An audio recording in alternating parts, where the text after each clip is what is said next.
Good morning to you. Today what we'd like to talk about, or what I want to talk about, is rejection.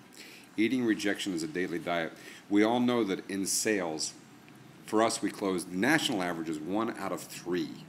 If you're good, and I know you're good, your average is usually 1 out of 2. But you know what? We can't get them all. We want them all. You know, my philosophy is I don't want them all. I just want the next one. The problem is that we can't get them all. So what do we do? How do we eat that rejection? You know, in this business, we have to know going in that we're going to have rejection every single day. So what do? Well, I have to stay in the zone. So I know that every time I get a no, and remember, during the close, it takes 5 no's to get a yes. 5 no's before I get a yes. And that's the average. Sometimes they fall over. Sometimes we have laydowns. We love those. But overall, in the overall big picture, every time I get a no, if I get a no, I must know mentally that I'm that much closer to getting the yes. I have to know that, you know what, it's okay. Now remember, if I couldn't close them, I TO'd them. I turned them over to my manager, no matter what. And I don't do that just so the manager can come back to me and say, Nick, this is what you did wrong. You did this wrong. You did that wrong. None of that. I do that so I know deep down inside that there was no way that I can close them. I can tell you this. For those, and we've all done this, the customer that comes in that we can't close and we let them sneak out without turning them over, those customers, we don't know if they were really buyers. We say, and we sell ourselves, hey, I did everything I could. There was no way they were buyers. They weren't going to buy no matter what. They were squirrels.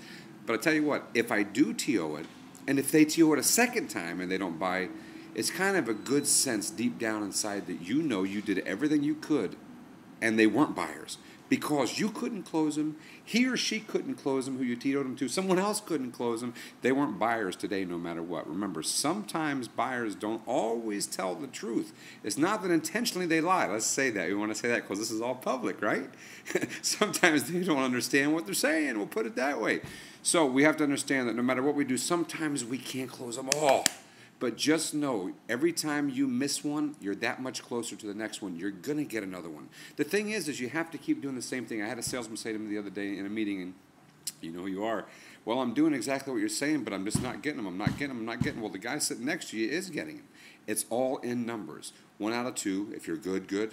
If you're hot, 1 out of 1. Oh, man, it ain't going to be for a long time. It's 1 out of 2 is if you're awesome. 1 out of 3 is the national average in sales. So just know you're that much closer. If you've gone 6 times, you know how many you have coming. You can do the math without a close. If you've gone 6 times without a close, you know how many you have coming. So keep jamming. Eat rejection as a daily diet. Just know after you work your butt off, and if you can't get that deal, and if you've properly TO'd it, and the next time the customer comes, you still work the same steps like you always do. And if you can't close that one, just know you're going to get the next one. You're going to get the next one. As a matter of fact, you're going to get the next one today. The next customer that you pick up, that you get on the phone, that you get here online, you're going to close.